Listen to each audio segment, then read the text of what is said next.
Alléluia. Nous bénissons le nom du Seigneur qui nous permet d'être en sa présence.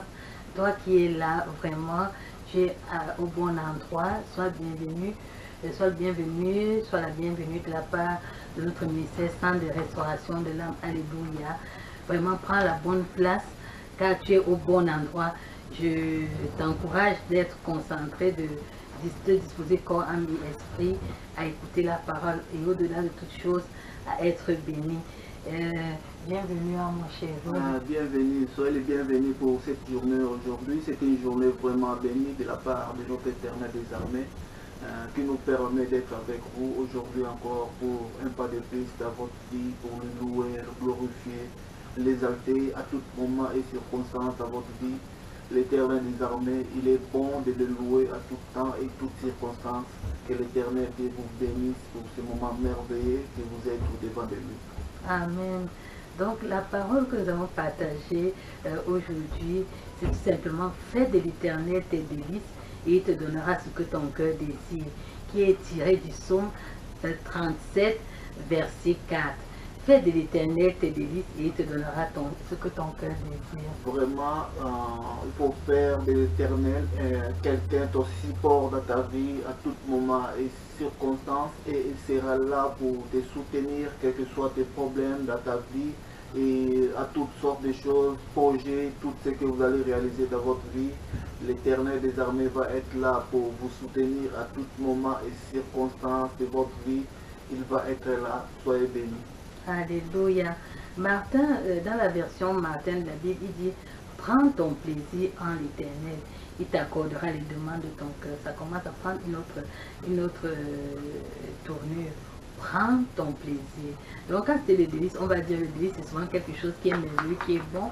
Mais quand nous arrivons au niveau de prends ton plaisir, ça veut dire qu'il faut être dans l'Éternel. Et c'est le fait d'être dans l'Éternel a une bénédiction qui accompagne. Il accordera les demandes de ton cœur. Et David dit, et il te donnera les demandes de ton cœur. Alléluia. Donc, Job dans 22, verset 26, dit, alors tu feras du Tout-Puissant tes délices, tu élèveras vers Dieu ta face. Un autre élément s'ajoute, c'est qu'il faut élever vers Dieu sa face. Vous voyez, dans les circonstances dans lesquelles nous vivons actuellement dans le monde, on se rend compte que c'est comme si avoir accès à Dieu est une chose difficile. C'est comme si pouvoir recevoir du Seigneur, c'est quelque chose de difficile.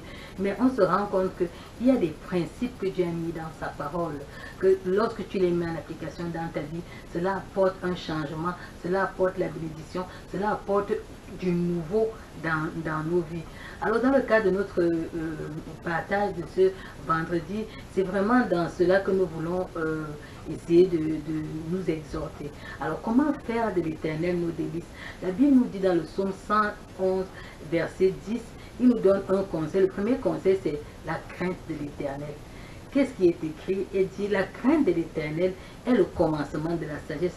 Tous ceux qui l'observent ont une raison saine, sa gloire subsiste à jamais. Donc le premier pas pour faire de l'Éternel tes délices, il faut avoir la crainte de Dieu.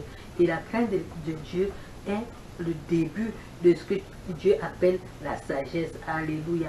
Et quand tu crains Dieu, ça te donne une raison saine.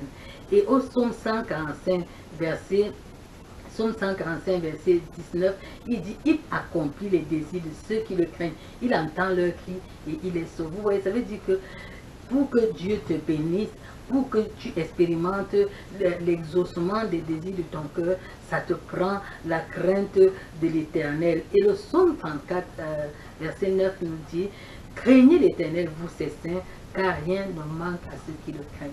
Un autre élément encore, c'est que quand tu crains l'Éternel, rien ne va te manquer. Dans ce monde où nous avons besoin de toutes sortes de choses, en tant qu'enfant de Dieu, le premier pas pour que nos cœurs soient exaucés, pour que nous soyons agréables à Dieu, c'est de le craindre. Et là, il nous bénit, il entend nos cris. Nous sommes plus favorables en sa présence. Alléluia.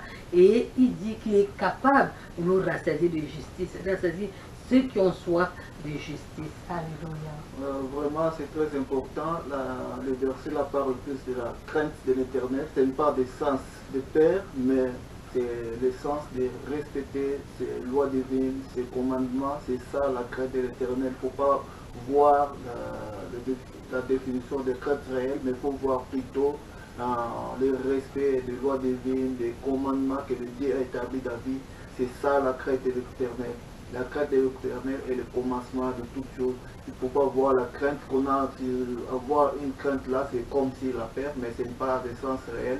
C'est la crainte, c'est le respect de ces lois divines et tout ce que Dieu a mis dans votre vie pour le respect, pour aller vers sa terre promise, respecter seulement ses commandements, toutes ces petites choses et respecter ton Dieu dans toutes ces lois divines qu'il a mis sur cette terre. C'est ça la crainte de l'Éternel qu'on parle dans ce sens-là. Amen.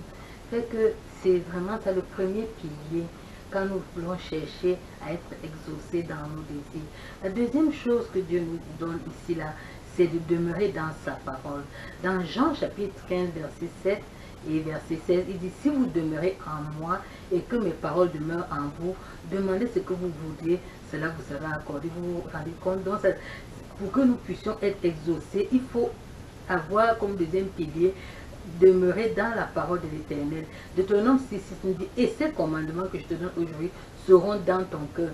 Donc, demeure dans la parole de l'Éternel, mais garde la parole dans ton cœur. Alléluia. Dans Jérémie 15, verset 7, il nous dit, j'ai recueilli tes paroles et je les ai dévorées. Tes paroles ont fait la joie et l'allégresse de mon cœur, car ton nom est invoqué sur moi, Éternel Dieu des armées. Donc, en demeurant dans la parole, nous devons l'inscrire dans notre cœur. Et nous ne devons pas seulement l'inscrire, nous devons la mettre en application, parce que ici, là, nous entendons Jérémie qui dit qu'il a dévoré la parole de l'Éternel et il était dans la joie pendant qu'il était dans la parole de l'Éternel. Un autre élément, c'est dans Colossiens 3, verset 16, il nous dit que la parole de Christ habite parmi vous abondamment. Instruisez-vous et exhortez-vous les uns les autres en toute sagesse par des psaumes, par des hymnes, par des cantiques spirituels, chantant à Dieu dans vos cœurs sous l'inspiration de la grâce. Alléluia. Vraiment, c'est très important. Fais de l'Éternel ton demeure, sois sous son abri et tu verras plein de bonheur dans ta maison. Allez s'abriter dans la maison de l'Éternel. Fais de l'Éternel toute une base de ta vie et tu verras ce qui va se produire dans ta vie.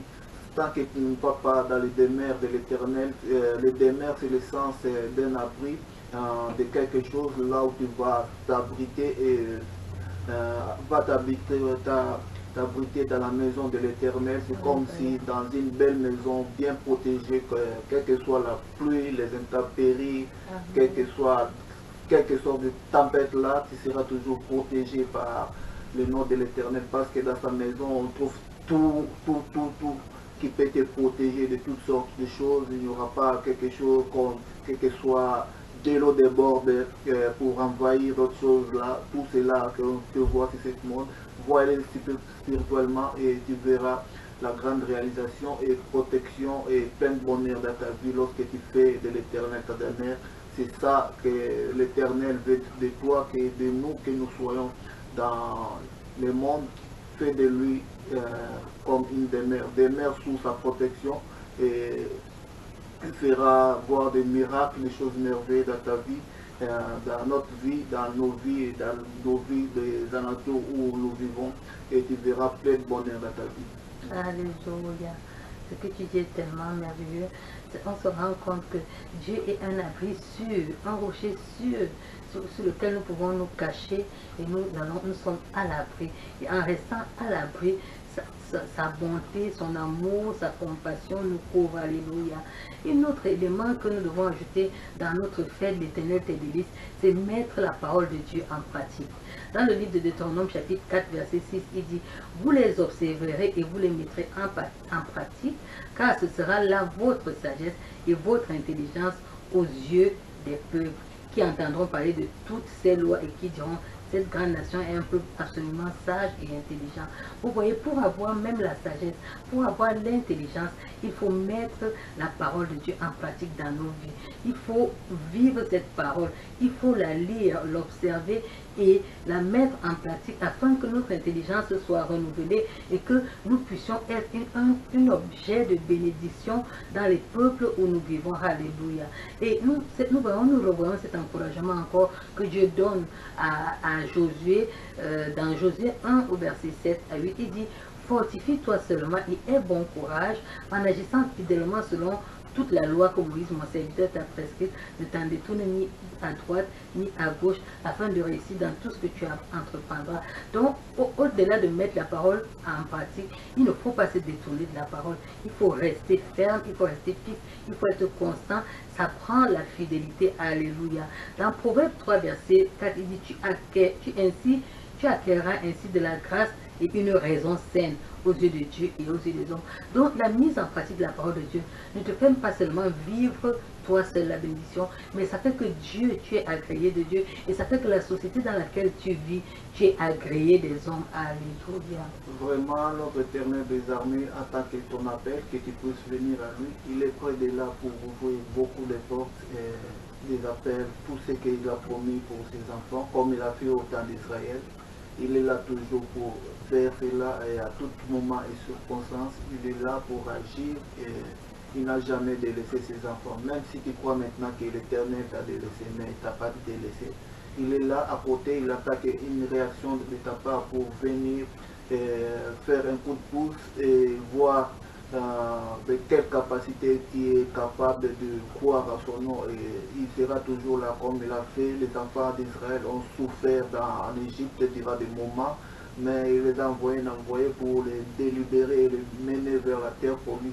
C'est toujours la même chose que Dieu agit à tout moment et circonstance. Il envoie toujours des personnes pour vous annoncer sa bonne nouvelle, pour croire. Ces personnes-là sont comme les envoyés de Dieu.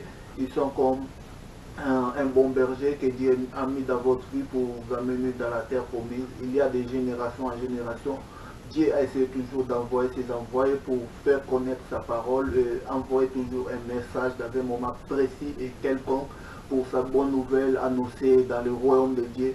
Il est là toujours le même aujourd'hui, il est le même, Rabbi ne change jamais, il est le même aujourd'hui, hier et éternellement. C'est la même chose qui ne fait qu'une reproduction de jour à jour, il est le même, il ne change pas. Ce qu'il a fait au temps ancien, il est capable de le faire, de te bénir dans ta vie, de te sauver, de te louer, de magnifier son nom sur cette terre. Il est là toujours le même, il ne change pas, Rabbi ne change pas. Alléluia. Fait que il est important dès ton enfance de mettre la parole de Dieu en pratique, et tu pourras avoir ton salut par la foi en Jésus-Christ, comme l'a dit mon bien-aimé, venir au Seigneur. Et l'autre élément que tu dois mettre dans faire l'Éternel tes délices, c'est éviter le péché. Alléluia. Dans Psaume 119, verset 11, il dit, je sais ta parole dans mon cœur afin de ne pas pécher contre elle. Alléluia. Fait que le péché est l'un des éléments cruciaux qui détruit notre foi, qui détruit notre communion avec Dieu, qui détruit même les gens qui sont autour de nous et qui nous détruit nous-mêmes. C'est un élément à éviter, un élément à prohiber dans notre marche avec Dieu. Un autre pilier que nous pouvons avoir, c'est être juste. La Bible nous dit dans le psaume 34, verset 17, quand les justes crient, l'Éternel entend et il les délivre de toute leur détresse. Donc, comme nous sommes dans l'exaucement, fais de l'Éternel, il te donnera ce que ton cœur désire. L'élément qui doit être en toi, c'est que Dieu doit te trouver juste. Alléluia. Vraiment, c'est très important dans nos vies. Le péché est loin de nous. Beaucoup de choses dans nos vies, comme les dons spirituels, le Saint-Esprit, beaucoup de choses. Donc, il faut faire attention d'éviter certaines choses qui n'est pas recommandées dans la Bible. Cela éloigne beaucoup de choses. Le bonheur que Dieu a mis dans ta vie, cela éloigne. C'est là beaucoup de choses dans les enfants de Dieu doivent s'attenir et éviter certaines petites choses que tu peux croire. C'est important, ça éloigne les anges, la protection dans ta vie, beaucoup de choses, ça éloigne le Saint-Esprit. Il ne peut pas agir et tant que tu fais des blocages dans ta vie, c'est vraiment important d'éviter les péchés, beaucoup de choses, des points clés dans ta vie pour agir et voir l'Éternel agir dans ta vie. Il faut certains trucs clés de délivrance, il faut éviter les péchés lorsque tu es dans le période de délivrance, évite des petites choses et tu verras la main de l'Éternel. Amen. Donc, la Bible nous encourage dans Galates 5, verset 16 à marcher selon l'Esprit de Dieu et nous n'accomplirons pas les désirs de la chair. Marcher selon l'Esprit de Dieu. L'Esprit de Dieu, ça peut aussi être la pensée de Dieu. L'Esprit de Dieu, ça peut être les commandements de Dieu. L'Esprit de Dieu, ça prend tout un enseignement, mais marche selon l'Esprit de Dieu. Alléluia. Sois fidèle dans toute ta vie avec Dieu. Parce qu'une chose est que tu commences à marcher et que tu recommences. Vous voyez, on a l'une ne te détourne ni à gauche, ni te détourne ni à droite, mais il faut être fidèle. Alléluia. Matthieu 25, verset 21 et 23 nous dit, son maître lui dit, c'est bien, bon et fidèle serviteur, tu as été fidèle en peu de choses, je te confierai beaucoup, entre dans la joie de ton maître. Donc c'est un élément important, la fidélité. D'ailleurs c'est une caractéristique de Dieu. Dieu est un Dieu fidèle. Alléluia. C'est vraiment très important dans nos vies. C'est dans les petites choses qu'on voit cette personne et ceci, c'est là. Ce n'est pas dans les grandes choses que tu peux distinguer une personne là dans sa manière d'agir ou d'être. C'est dans les petites choses qu'on peut voir le mérite d'une personne. Ce n'est pas dans les grandes choses. C'est dans les petites choses que tu peux voir la capacité d'une personne. Il est capable de ceci, cela. C'est la même chose dans l'œuvre de l'Éternel. C'est dans les petites choses que l'Éternel tient plus le compte dans nos vies. Ce n'est pas en faisant les grandes choses que les gens puissent voir. C'est dans les petites choses que l'Éternel vraiment a envie que vous puissiez arranger dans les petites choses. Ce n'est pas dans les grandes choses. Faites les bonnes œuvres plutôt dans les petites choses que dans les grandes choses. C'est vraiment important dans vos vies. Amen. Amen. Donc, alors, nous avons vu qu'il faut faire l'Éternel service. On a cité quelques points qui peuvent nous aider à faire de l'Éternel notre délice. Il y a beaucoup de points dans lesquels Dieu prend plaisir, mais il prend la plus grande chose, il dit, c'est l'obéissance, parce qu'il dit l'obéissance vaut mieux que les sacrifices. Alors, comment donc demander à Dieu pour recevoir? Parce qu'il dit, il te donnera ce que ton cœur désire. Il ne va pas te donner comme ça, il faut que tu puisses demander. Jean 16, verset 24 nous dit, jusqu'à présent, vous n'avez rien demandé en mon nom. Demandez et vous recevez afin que votre joie soit parfaite. Donc, il y a un don au travers duquel nous pouvons demander des choses à Dieu. Nous devons demander au nom de Jésus-Christ. Alléluia. Et 1 Jean 5, verset 15 nous dit, et si nous savons qu'il nous écoute quelque chose que nous demandions, nous savons que nous possédons la chose que nous lui avons demandé. Donc, première chose, tu dois demander au nom de Jésus. Deuxième chose, tu dois avoir la foi que quand tu demandes, Dieu t'écoute et que tout ce que tu demandes, il va te le donner. Il faut que tu saches une autre chose, c'est que demander, ce n'est pas tout ce que tu vas demander, Dieu qui va te donner. Il exauce les prières qui sont faites selon sa volonté. Il connaît les désirs qui sont les meilleurs pour toi. Et il ne peut pas te donner quelque chose qui va nourrir ta chair. Il dit, parce qu'il dit que si nous demandons pour satisfaire notre chair, il ne nous donne pas. Mais si tu demandes selon sa volonté, alors il va venir et il va te bénir. Alléluia. C'est vraiment très important dans nos vies. Lorsque tu demandes du pain à ton Père, il ne peut pas te donner une pierre, mais il va te donner réellement une pierre. Un pain que tu demandes là pour manger, pour faire tes besoins là, c'est la même chose dans nos vies là. De la part de l'Éternel des armées, si tu as besoin, toque à ta porte et demande et on te donnera, cherche et tu trouveras. C'est la même chose dans notre vie courante. Demande ce que tu as besoin, le Père te donnera ce que tu as besoin. Tu ne peux pas demander du pain et une personne te donne le Père. C'est la même chose dans notre vie courante. Lorsque tu as besoin de quelque chose, lève-toi et marche, et vas-y, demande à ton Père ce que tu as besoin. Amen. Et il te donnera tout ce que tu as besoin. Amen. Alléluia. Fait que la Bible dit que quand les voies d'un homme plaisent à Dieu, il dispose même ses ennemis en sa faveur. Ça veut donc dire quoi? Ça veut dire que faire de l'Éternel tes délices, tu as tout à gagner à faire de l'Éternel tes délices, parce que en faisant de l'Éternel tes délices, il dispose tes ennemis même en ta faveur. Il prend soin de toi, il te protège. Mon bien-aimé a dit tout à l'heure qu'il est un abri pour toi. Donc Dieu devient un abri pour toi. Alléluia. Il devient celui-là qui te bénit, il devient celui-là qui t'exauce, il devient celui-là qui manifeste sa bonté envers toi. Alors le désir de mon cœur ce soir, le désir de mon cœur est de t'encourager à faire de l'Éternel tes délices. Alléluia. Vraiment, fais de l'Éternel tes délices dans ta vie, à tout moment et circonstance, dans ton travail, dans tes projets, dans tes études, dans tout ce que tu es en train de faire présentement. fais de lui quelque chose d'important dans ta vie, mets de l'Éternel devant toute chose que tu es en train d'entreprendre dans ta vie et tu verras ta réalisation dans ta vie, dans tous ces projets-là. N'aie pas de doute dans ta foi. La foi est une ferme assurance des choses qu'on espère, une démonstration de celles qu'on ne voit pas et des réalisations de ta vie. Tout ce que tu ne vois pas, tout ce que tu penses là, mets cela en pratique. C'est vraiment important dans ta vie et toutes ces réalisations au cours de cette année, tu vas commencer à voir une couler comme de l'eau, de l'océan de sa miséricorde, où tu peux aller puiser tout ce que tu as besoin de ces réalisations dans ta vie.